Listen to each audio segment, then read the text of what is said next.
Bueno, muy buenos días. Mi nombre es Alexandra González, tutora del curso Portafolio de TI.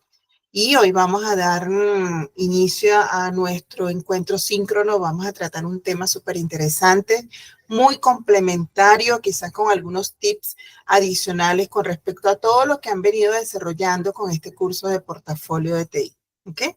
El tema de hoy es gestión integral de riesgo y el control de proyectos de TI. Son últimos temas que se van tratando en este especial curso, ¿vale? Entonces, bueno, con el permiso de ustedes, voy a activar el compartir pantalla. Vamos a compartir por aquí.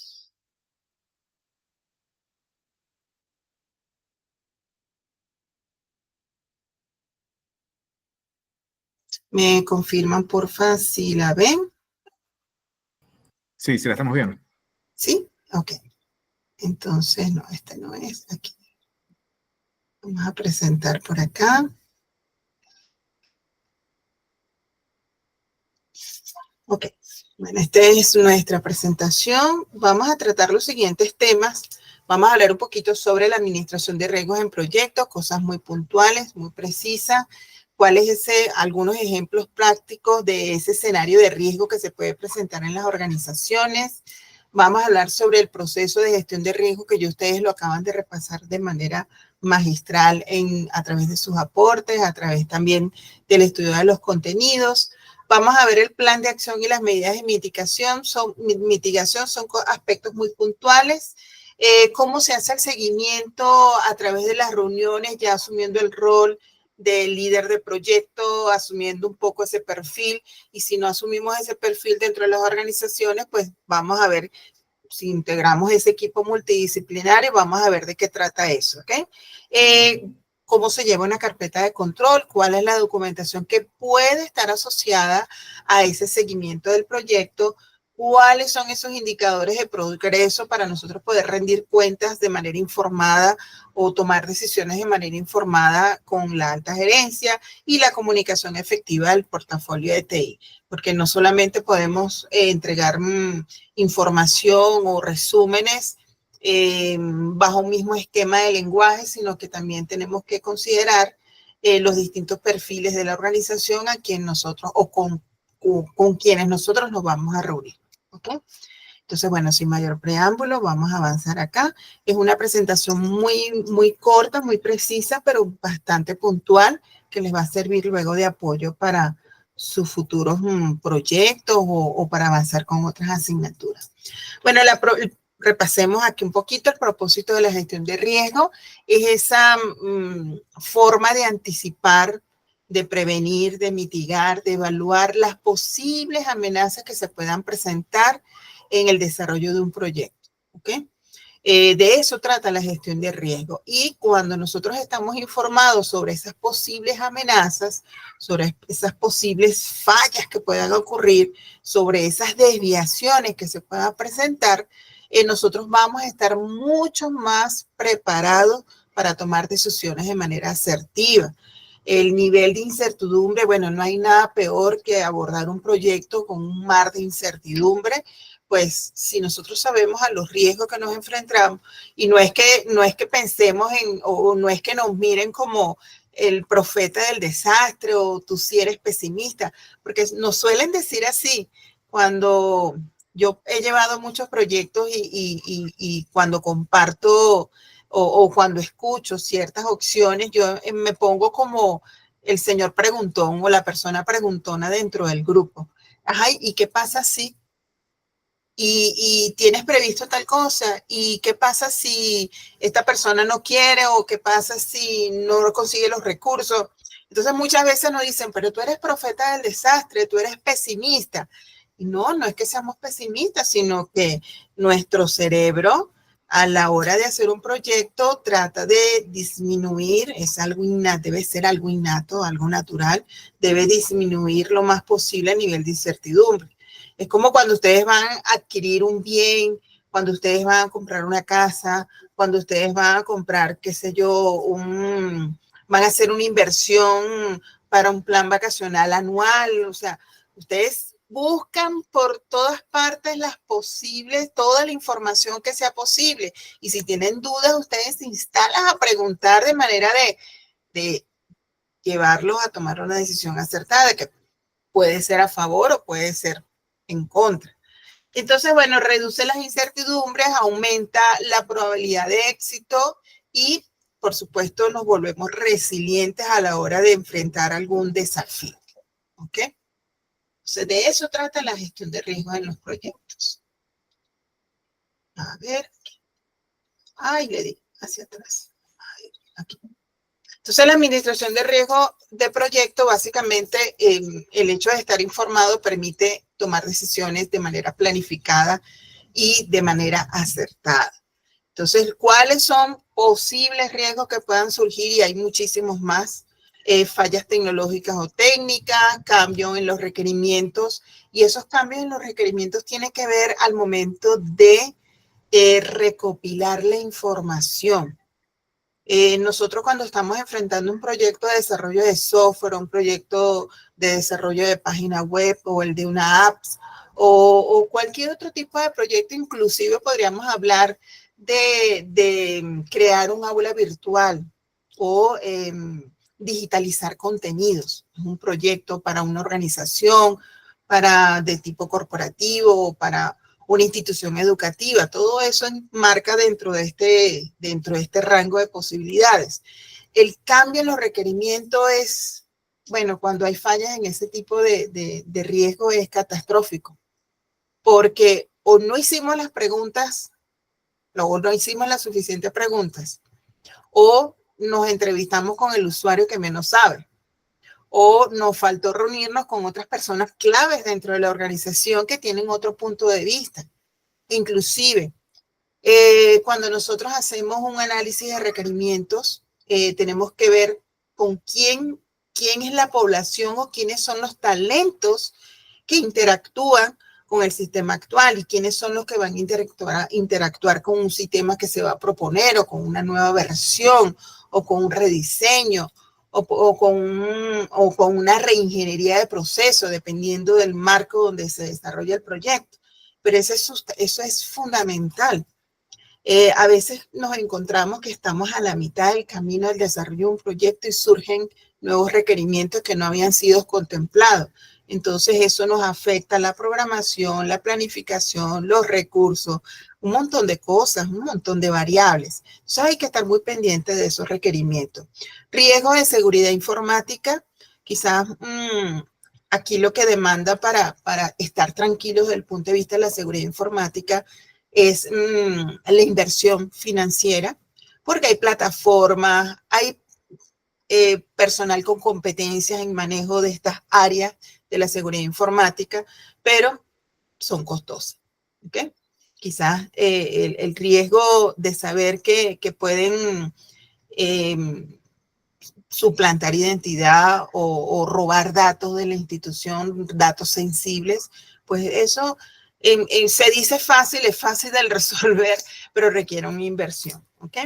Dependencia de proveedores o software externos también es un requerimiento, sobre todo porque no solamente desde el punto de vista financiero afecta como variable, sino que también estamos a merced de la calidad de servicio que puede ofrecer el proveedor, de su capacidad para atender nuestras necesidades. Si nosotros no investigamos a nuestros proveedores, vamos a quedar bajo una variable de control que nosotros no vamos a poder controlar. No la controlamos.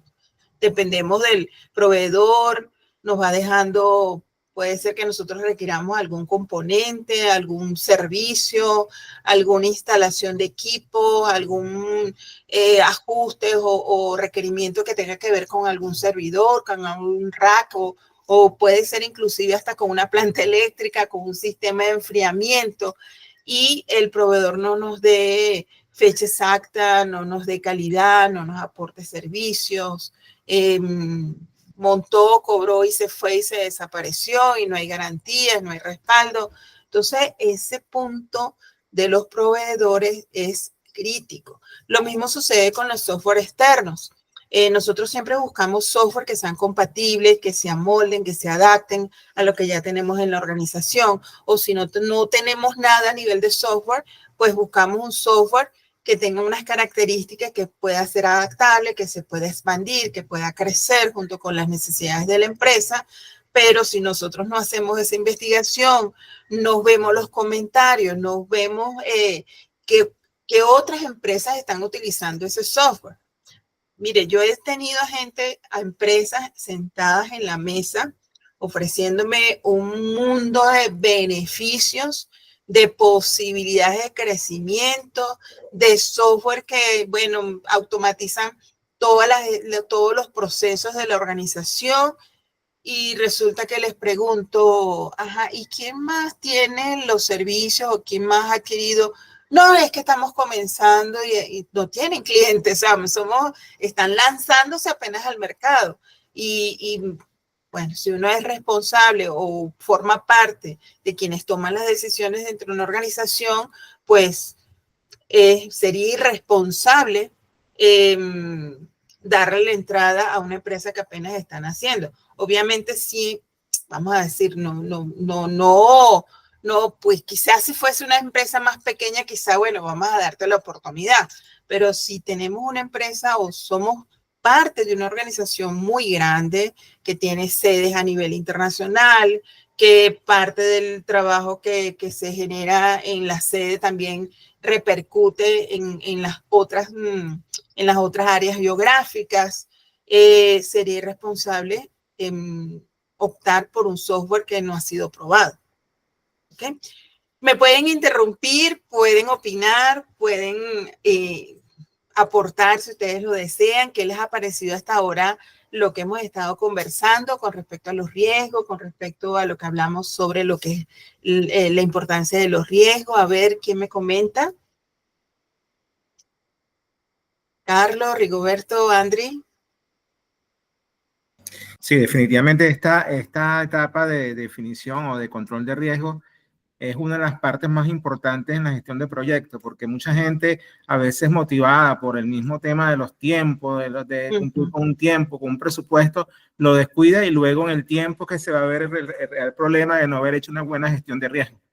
En la medida que uno controla los requerimientos en principio, ve todas las posibles vías que pueden presentarse para la atención de ese proyecto, más adelante se minimiza un poco el tema de impactar en los tiempos, impactar en los presupuestos y en la calidad del proyecto. Así es. Bueno, muy bien complementado. Mire, ¿sabe que aquí hay otro punto que a veces nos juega en contra, que son las restricciones de tiempo y el presupuesto? A veces nosotros presentamos un proyecto, pero entonces el cliente nos dice, sí, pero lo queremos en un mes. Ahí yo les digo lo siguiente, ahí debe prevalecer la experiencia del experto. El que está proponiendo el proyecto sabe sus tiempos y sabe que dentro de sus tiempos también tiene que manejar una holgura por los imprevistos, por ese mínimo de incertidumbre que no se logra descifrar. Vamos a ver qué me está escribiendo por aquí. Andri, es importante porque se debe considerar todos los parámetros y, como dice Carlos, las vías en pro del proyecto para evitar riesgos y le pueden afectar la implementación del proyecto. Muy bien, gracias, Andri, por el aporte. Pues sí, vamos a cerrar acá, listo. Muchas veces entramos en un juego de tira y encoge, en un juego de negociación, de ver quién puede más. Siempre el cliente te va a pedir menos tiempos y menos presupuesto. Va a apelar a la subjetividad de la persona, a la subjetividad del proceso, pero nosotros como proyectistas o como líderes de proyectos tenemos que mantenernos firmes en los tiempos. Obviamente nosotros no vamos a entregar una propuesta o un plan de trabajo no previendo holguras, sobre todo porque nuestro plan de trabajo tiene que ir pensado en que nosotros, puede ser, la mayoría de las veces es así, nosotros no estamos a dedicación exclusiva a un solo proyecto. podemos tener varios proyectos en simultáneo, podemos tener compromisos laborales, pero al mismo tiempo ser un asesor, un consultor, un líder del proyecto con otras organizaciones. O sea, tenemos el tiempo compartido. Y en función al tiempo compartido, nosotros tenemos que gestionar los tiempos en que se va a desarrollar ese proyecto, el tiempo de dedicación. Pero también hay que considerar los recursos, el talento humano que nos va a acompañar en esa gestión del proyecto. Entonces, también hay que conocer la disponibilidad. Yo pienso que la disposición está garantizada. Todo el mundo quiere participar en un proyecto, ¿ok? Porque sabe que va a tener un beneficio económico de ello. Pero hay que conocer la disponibilidad. Todos tenemos disposición a trabajar en el proyecto, pero hay que conocer la disponibilidad, sincerar las cargas de trabajo, sincerar los compromisos que puedan tener esos terceros o esas personas que se contratan para dedicarle a este proyecto. Entonces, ahí juega mucho esa matriz de proyectos múltiples, donde una persona puede estar involucrada en muchos proyectos, donde un proyecto puede tener involucrados a personas en comunes. Entonces, esas restricciones y tiempos del presupuesto o el presupuesto que se derive de eso tiene sus pros y tiene sus contras. Con relación al presupuesto, el líder del proyecto tiene que cuidar y detallar muy bien cuáles van a ser los recursos, cuáles van a ser los entregables y darle valor o darle ponderación a cada uno de esos entregables. Puede hacer un ajuste por horas, pueden hacer un ajuste de pago por entregables, puede ser un ajuste de pago por fases, puede ser un ajuste de pagos mensuales. O sea, hay diversidad de formas de cómo presentar un presupuesto y obviamente conociendo las capacidades financieras del cliente. Mira, yo estoy dispuesta, yo he trabajado con clientes que mensualmente dicen, bueno, si yo te pago $1,500 mensuales y vamos avanzando y el proyecto dura 6 meses. Entonces, durante 6 meses, $1,500 mensuales. Perfecto. Hay clientes que te dicen, mira, no, yo te voy a pagar 1,200 bimestral, o sea, porque una empresa, una institución educativa, porque es trimestral, el flujo de dinero le llega cada 2 meses, cada vez que termina un trimestre, entonces, bueno, uno se ajusta a la dinámica del cliente, ¿ok? Entonces, es importantísimo no solamente tener la visión de uno como líder de proyecto y saber con quién cuenta, y cómo puede distribuir la carga de trabajo y cómo van a ser los entregables y manejar su presupuesto, sino que también para garantizar también que nosotros nos contraten, hay que analizar muy bien la capacidad de pago del cliente para hacer un presupuesto realista, ¿ok?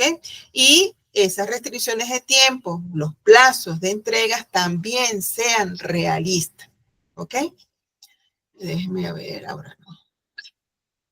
Entonces, bueno, vamos bien hasta acá. Vamos a seguir avanzando por aquí.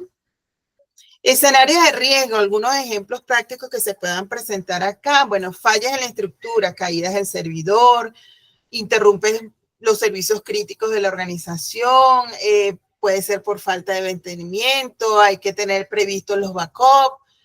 Las redundancias, o sea, el mantenimiento preventivo es crucial, mucha gente lo desprecia, no lo considera, no lo toma en cuenta, pero hasta eso hay que considerarlo. Inclusive si nosotros somos una empresa y desarrollamos proyectos de tecnología, yo pienso que parte de la prestación del servicio post proyecto debe ser el mantenimiento preventivo, el control de los backups. Depende del tipo de organización. Las amenazas de ciberseguridad, pues nada, nadie se salva de una posible amenaza porque puede paralizar las operaciones, puede hacer robo de información sensible. Entonces, bueno, hay que estar muy pendiente. Esto también puede ser parte del plan post entrega del proyecto, una implementación de antivirus, parche, capacitación sobre ciberseguridad y mantener siempre las actualizaciones en cuanto a los antivirus. Y los cambios regulatorios, que ya es algo externo a la organización, que pueda, vamos a decir, retrasar la entrega de los proyectos porque iniciaron con una normativa y resulta que ya finalizando hay cambios en esas normativas o regulaciones, sobre todo a nivel de tasas, de impuestos, puede ser algo así. Entonces hay que estar muy pendiente, tiene que haber una persona y principal, puede ser de parte y parte de la empresa y del equipo de proyecto que estén monitoreando esos ajustes o esos cambios que puedan surgir a nivel de políticas internas, pero también externas. ¿Ok? Entonces, bueno, seguimos. Cuando hablan de políticas externas es que de repente hay un proyecto en marcha y el líder o el dueño de la empresa, el presidente, el gerente, dictamina unas normas sin considerar que hay algo en proceso. Entonces hay una desvinculación, una desinformación, hay una ruptura de los objetivos a nivel gerencial, de los objetivos a nivel operativo. Eso se da mucho en las empresas, sobre todo que no tienen un marco normativo general, macro, que todo el mundo conozca. ¿Okay? Muy mala comunicación genera ese tipo de consecuencias. Bueno, y el proceso de gestión de riesgo, entonces primero hay que identificar esos riesgos, cuáles son las vulnerabilidades que pueda tener la organización, no solamente a nivel de proyectos, sino a nivel de procesos ya cotidianos, ya instaurados dentro de la empresa y que no se ha considerado una evaluación de riesgo de lo que ya existe. Entonces, mucho, pues, con más razón hay que también analizar los riesgos para un proyecto nuevo. Hay que hacer esa clasificación de esos datos de la organización, establecer cuáles son los más sensibles, los menos sensibles, quién causa mayor impacto. Eso se complementa con ese análisis cualitativo y cuantitativo. Aplicamos esa fórmula de riesgo riesgo es igual a amenaza por vulnerabilidad por consecuencias. Y qué tanta frecuencia ocurre ese evento. Entonces, para poder medir si es alto, medio, bajo ese riesgo. Luego viene la planificación de esa respuesta a solventar ese riesgo, a disminuir ese nivel de incertidumbre por posibles fallas. Se generan las acciones correctivas, las preventivas para evitar esos riesgos que ya fueron identificados y pues no se descarta, esto tiene que ser permanente, el monitoreo y el control. ¿Okay? Entonces, bueno, estas son las fases del proceso de gestión de riesgo, ¿okay? Para identificarlos y obviamente para generar soluciones a cada uno de ellos. ¿En qué consiste ese plan de acción? Bueno, hay que definir esas acciones específicas, cuáles son esas tareas concretas para reducir la probabilidad de riesgo, disminuir el impacto dentro de los procesos de la organización. Hay que establecer quién será el responsable de mitigar, de generar esa acción, de dar una respuesta. ¿Quién se hace responsable de qué? Garantizando, por supuesto, el compromiso, poder medir a través de esas acciones la trazabilidad, cómo va y cómo va el avance de ese plan con relación a la asignación que le hayan dado a ese talento. Y por último, el seguimiento y el registro de cumplimientos mediante una carpeta de control. Todo debe registrarse, ya sea en digital, en físico. Normalmente se manejan los dos, el físico y el digital, sobre todo para presentación en reuniones. Personas que de repente son muy ocupadas, gerentes, presidentes, vicepresidentes, decanos, rectores, que no van a tener, como quien dice, el tiempo o la disponibilidad para leerse un informe de 15, 20, 50 páginas, dependiendo de la magnitud del proyecto. Entonces hay que hacer resúmenes, ¿ok? Hay que presentarlo a veces de manera resumida, pero esos avances deben registrarse. Entonces hay una infinidad de herramientas, Trello, por ejemplo, les puedo mencionar algunas, ustedes conocen muchas otras, que permite llevar esa trazabilidad de cómo va el avance de nuestro plan de acción. ¿Ok? Seguimos por aquí, hablando de seguimientos y reuniones. Esto es súper importante. Es una forma de mantener el cautivo y mantener el interés de los líderes dentro de la empresa sobre el seguimiento del proyecto. Aparte que genera una ola de compromisos, de entregables y de avances por parte del equipo de proyectos. Si yo les digo a mi equipo, mira, hay que entregar un informe semanal, yo tengo que ver hitos realizados en esa semana para poderlos presentar en ese informe o en esa reunión periódica. Pero también hay un resumen mensual que se entrega con los reportes de progreso a los que toman las decisiones, a los líderes de la empresa, a los gerentes. Vamos a ver diferentes perfiles a quienes nosotros tenemos que rendirles cuenta a la hora de gestionar proyectos, ¿ok? El objetivo de estas reuniones es, bueno, identificar los logros, identificar los problemas que se presentaron, cómo se resolvieron o cómo se planifica resolverlos y asegurar una comunicación fluida y clara entre el equipo y con los líderes o los encargados, los responsables dentro de la organización, ¿ok? Entonces, bueno, esto es vital. Reuniones semanales, reuniones mensuales. Yo entraría acá a colocar reuniones extraordinarias cuando de repente surge algún inconveniente y de repente amerite informar de manera inmediata a los encargados del proyecto, al líder del proyecto, al encargado responsable de la organización o de ese proyecto por parte de la organización, porque seguramente demanda una inversión mayor de recursos o demanda una extensión en el tiempo o demanda una reasignación de talentos. Entonces, a veces pueden surgir reuniones extraordinarias, aparte de las semanales y las mensuales. ¿Qué debemos nosotros controlar? ¿Qué es lo que debemos nosotros documentar? Entonces, tenemos que tener el plan general y los planes por fase. Plan general, una lista de todo el proyecto, cuáles son los alcances, cuáles son los beneficios, cuáles son los recursos, los tiempos, el plan general. Pero también, después que está aprobado ese plan de general, tenemos que hacer el plan por fase. Entonces, el plan por fase dice, bueno, si son 6 meses que dura el proyecto, que vamos a presentar en el mes 1, que lo podemos llamar fase 1, o si es vamos a decir, un desarrollo a nivel tecnológico, un desarrollo de software, por ejemplo, vamos a entregar en la fase 1 el módulo de facturación e inventario por prioridad. En la fase 2 vamos a entregar cuentas por cobrar y cuentas por cobrar, pues pagar y cobrar. En el módulo 3 vamos a gestionar nóminas y bancos. Entonces sería por fases, ¿ok? Si estamos trabajando, por ejemplo, con un proyecto de aulas virtuales, de pasar o vamos a decir, de que la empresa que nos contrata ahora tenga una oferta virtual. Vamos a suponer que la empresa, toda su oferta es presencial, pero dado la movilidad, la globalización, la dinámica, la competencia a nivel institucional, se está quedando como rezagada porque ya todo el mundo tiene una oferta virtual.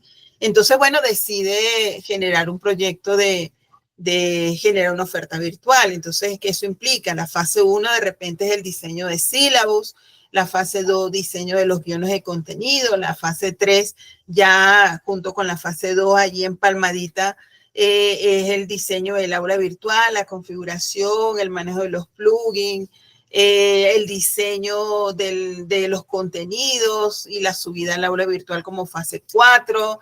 Luego viene en la fase 4, también se solapa con la fase 3, una fase de capacitación, no solamente al personal administrativo, al personal ejecutivo, al personal directivo, sino también a los docentes que van a hacer uso del aula virtual. La mayoría a lo mejor no tiene experiencia con manejo de aulas virtuales, de cómo ser un tutor virtual. Entonces viene esa fase de capacitación.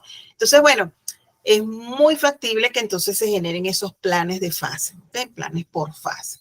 Los planes de acción semanales, los reportes y progreso, cuáles son esos hitos que se tienen que alcanzar semanalmente, cuáles fueron logrados, cuáles se alcanzaron, cuáles tienen retraso, cuáles se tienen previsto, para cuándo se tienen previsto la finalización de ese hito o el alcance de ese hito. Las solicitudes de cambios aprobadas, pendientes, rechazadas, porque de repente hay cambios, pero tienen que pasar por unas autorizaciones o por unas revisiones por parte de los encargados del negocio y por parte del líder de proyecto para generar un plan de que si se puede hacer el cambio o no se puede hacer el cambio, y si se hace el cambio, cuánto tiempo dura, qué se necesita y cómo afecta eso al plan completo o al plan general del proyecto. Y siempre, siempre, siempre manejen una minuta de las reuniones, de qué trató el tema, quiénes asistieron, a qué acuerdos se llegaron y quiénes están de acuerdo con esto. O sea, cuáles son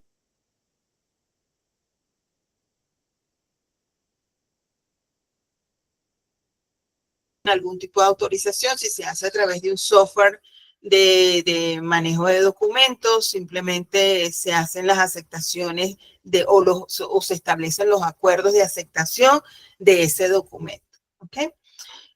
¿Por qué es útil esta carpeta de control? Bueno, garantiza el registro histórico y la transparencia en la gestión. Todo el mundo está informado, todo el mundo sabe cómo vamos, todo el mundo sabe los avances y facilita las auditorías y análisis de desempeño. Sobre todo el análisis de desempeño, porque como líder de proyecto nosotros tenemos que tomar decisiones expeditas. ¿En función a qué? En función a que si tenemos un talento y ese talento presenta retraso y en la fase 2 volvió a presentar retraso, entonces no vamos a pasar la fase 3, 4, 5 y 6 presentando retrasos por ese talento, por las responsabilidades que asumió, no las cumple, no entrega a tiempo.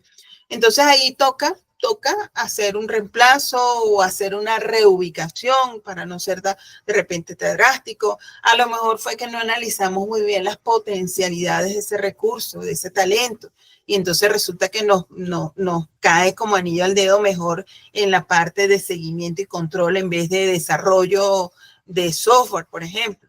¿Ok? Entonces hay que, bueno, como digo yo, de manera muy salomónica, con mucha mano izquierda y con mucha mano derecha. ¿Ok? Indicadores de progreso. Bueno, aquí me encanta porque esto es lo más, me encantan los gráficos. Y yo a todos los gráficos les pongo color porque instantáneamente si yo veo verde está listo y si yo veo rojo tiene retraso y si yo lo veo azul está el tiempo. ¿Ok? Entonces, bueno, principales indicadores que nosotros tenemos que considerar es el porcentaje de avance, las demoras, los retrasos, las horas de esfuerzo versus lo estimado. Y ya ustedes por allí vieron un contenido que trata sobre eso y lo han desarrollado de manera magistral. Inclusive tienen algunos ejemplos por allí. Y con respecto a la visualización a través de esos gráficos, pues el uso de colores es vital. Sobre todo porque cuando estamos haciéndole la demostración al cliente, los colores ayudan mucho de manera visual, es mucho más retentivo precisar cómo va nuestro proyecto si nos los presentan con una leyenda de colores. ¿Ok? Seguimos por acá. Ya vamos terminando. Comunicación efectiva del portafolio de TI. Entonces, fíjense que no es solamente hacer un informe y un solo tipo y ya, sino que primero hay que conocer a la audiencia y adaptar el lenguaje, porque nosotros tenemos una reunión y la reunión es con el equipo de trabajo y tengo un equipo de programadores, entonces tengo que ser muy puntual con el lenguaje, con el estilo, y no tengo por qué mostrar información adicional que no le interese a ese talento que se encarga de la programación, por ejemplo. Andri dice, sí, mantener la planificación con gráficos de colores definidos por avance. Déjame terminar de leer por acá. Mantener la planificación con gráficos de colores definidos por avance en la tarea es más fácil para mantener al día con la evolución del proyecto. Así es, André. Ciertamente eso es correcto.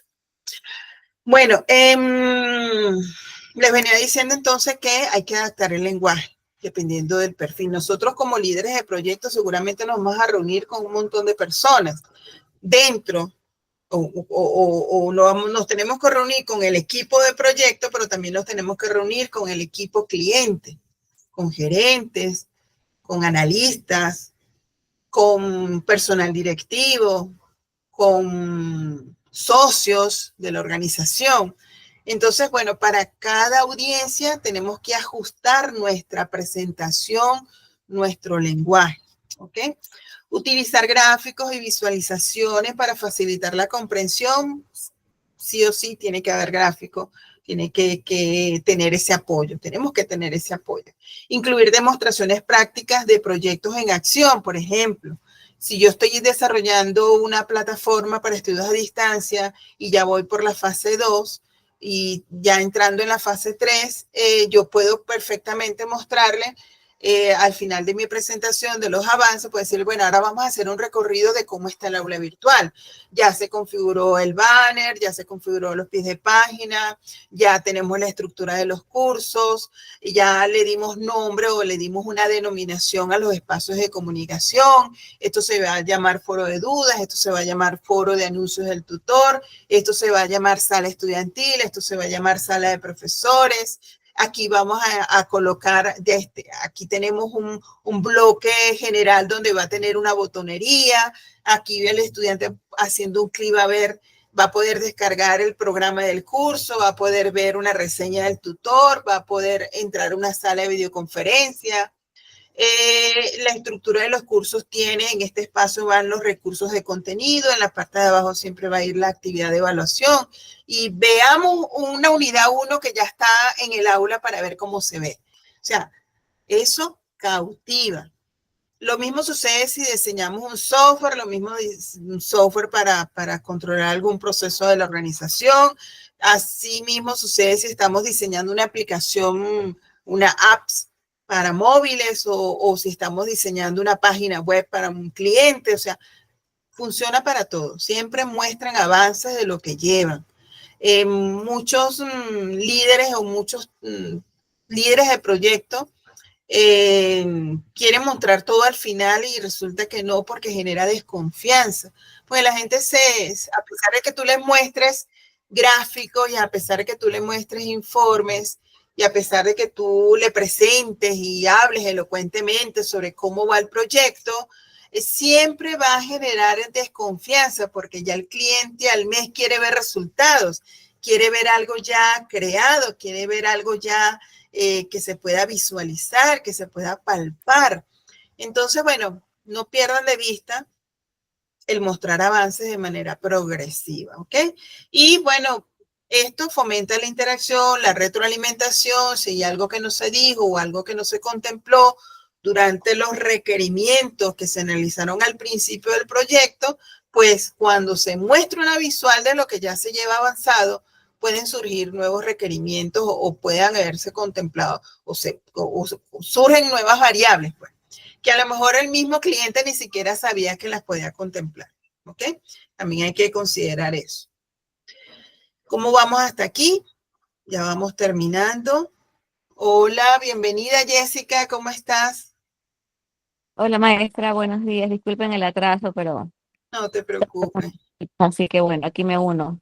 Ok, no hay problema. Estamos grabando esta clase, después que se edite el video, yo la estaré subiendo al aula para que lo disfruten, ¿vale? Muchas gracias.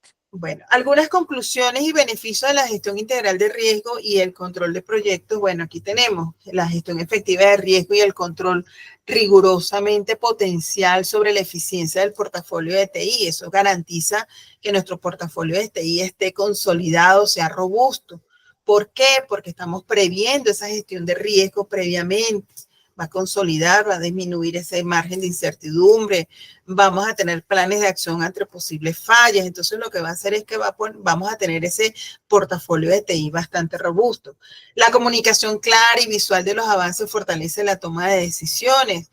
Entonces puede ser que si nosotros en el avance del proyecto surjan nuevos requerimientos, nosotros ajustemos un presupuesto, le presentemos un segundo presupuesto, porque habían variables que no se contemplaron al principio o porque el cliente tomó la decisión de que sí, vamos a incorporarle tal cosa. Entonces, bueno, el hecho de presentar un nuevo presupuesto, pero en base a que hemos sido transparentes a la hora de presentar nuestros avances y tener una comunicación clara con el cliente, es mucho más fácil que nos aprueben el presupuesto, ¿ok? La integración de indicadores, obviamente, sí, tenemos que tener indicadores para saber cómo medir, cómo tomar decisiones, si avanzamos con el talento que tenemos, si avanzamos con el proveedor que tenemos, si estamos bien con los recursos que tenemos, si estamos bien con los tiempos que hemos propuesto.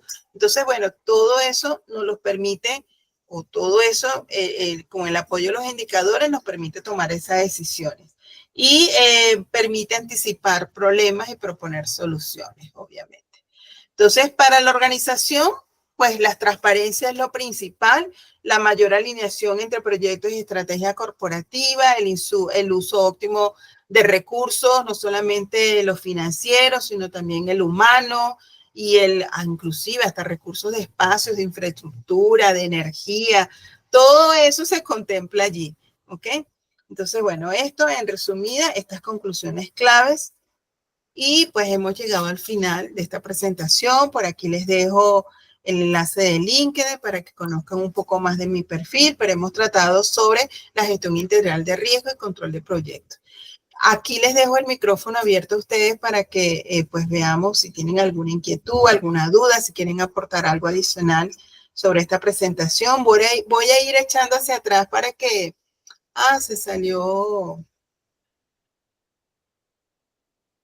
una chica. ¿Ok? Bueno, esta presentación se las comparto de manera inmediata, se las subo al aula a través de un PDF, ¿ok? Jessica volvió. Jessica, esta fue la presentación, te la voy a pasar rápidamente para que puedas visualizar los temas que se trataron. Les cuento a los chicos que voy a subir esta presentación al aula de manera inmediata. Y la grabación, esperemos que se procese por unos minuticos y creo que en las finales de la tarde se las estaré subiendo, ¿vale? Muchas gracias, Maestra. Ok. Carlos, Rigoberto, Andri, ¿qué les pareció la presentación? ¿Alguna duda, alguna inquietud, algún aporte que quieran hacer? Buen día de nuevo. Sí, me pareció muy bien, muy bonita la forma de presentarla y sobre todo el conocimiento que tiene el tema. Yo voy a puntualizar en dos cosas nada más, rápido. Muchas de las, me ha tocado estar en varios proyectos de implementación, tanto en el sector público como privado. Y uno de los que más adolece las empresas y el sector público es de que no les gusta pagar el licenciamiento del software que están manejando. Correcto. Y también en el área que es súper importante, las licencias de los firewall y todo ese tipo de equipos, ¿no? Entonces eso que afecta mucho en cualquier proyecto, sí, sobre todo para poder implementar las cosas, por ejemplo, en las bases de datos que no quieren pagar las licencias, etcétera, ¿no? En muchos tipos de ese sentido. Y lo otro que me ha tocado mucho ver es que la gente, la monotonía de estar en la implementación del día a día, el rechazo también de las áreas y la falta de liderazgo que te enfrentas con las áreas que se van viendo involucradas. O sea, que el mismo líder de esa área no se involucre contigo para que se pueda implementar el proyecto. Eso también afecta mucho. Sí. Eso es nada más lo que iba a comentar. De eso he vivido bastantes situaciones de ese tipo. Por eso es que hay empresas, por ejemplo, como SAP, que antes de hacer una implementación de su software de marca muy reconocido, exige a las empresas ciertas condiciones para poderles dar el servicio, para poder implementar módulos dentro de las organizaciones. Y eso demanda unos manuales de normas de procedimientos pulcros, una definición de roles, unas adecuaciones a nivel tecnológico, que puede ser las licencias, por ejemplo. Si usted no tiene licencia, usted no tiene forma ni manera de alinearse con SAP, por ejemplo. Me ha tocado lidiar con SAP, me ha tocado y la verdad, pues a veces no cumplen lo que dicen, ¿no? Pero sí es bueno.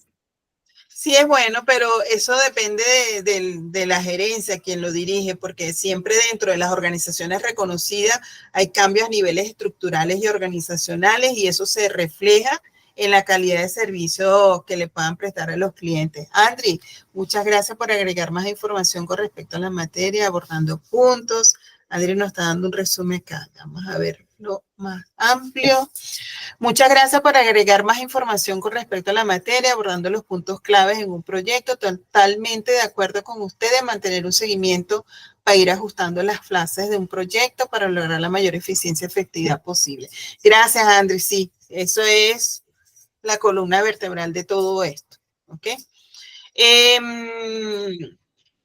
Ha pasado que también dentro de las organizaciones, cuando no se baja la información de la alta gerencia hacia todos los niveles organizacionales, se crean islas.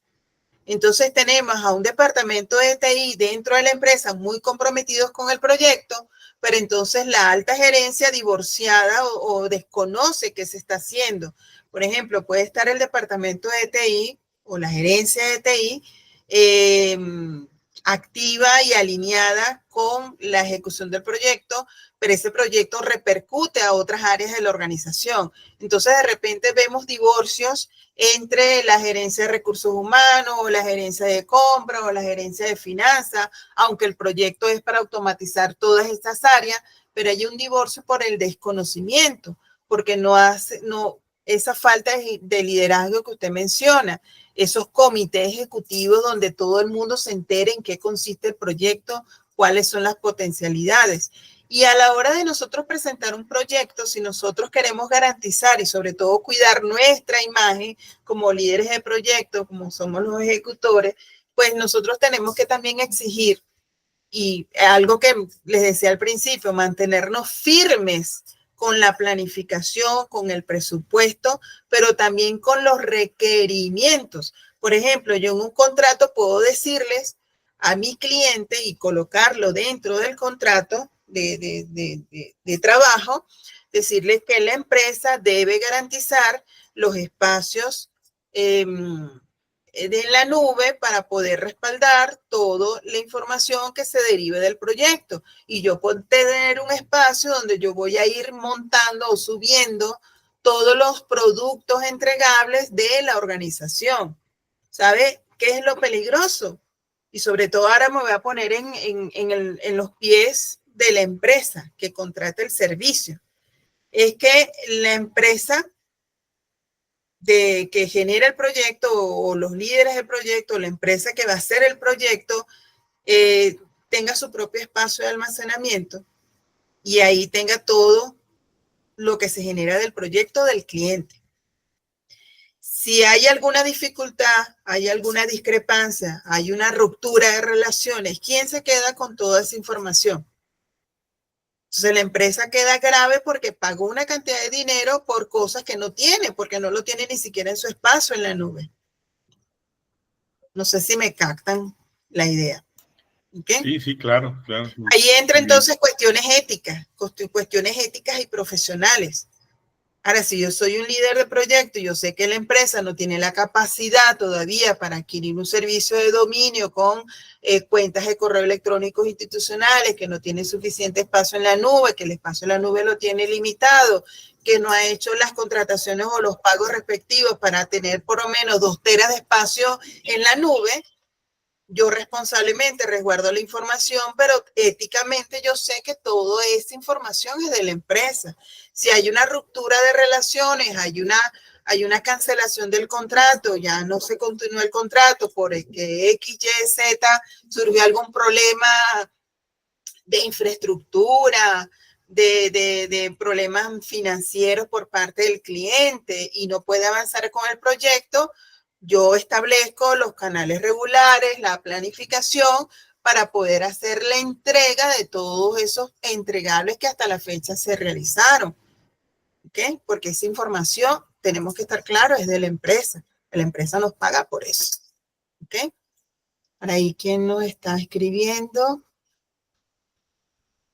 Ah, sí, claro, dice. Ok. André. Bueno, genial su participación, Rigoberto, porque me hizo acordarme de algunas otras cosas que hemos vivido por ahí de tanto trabajar con proyectos, ¿vale?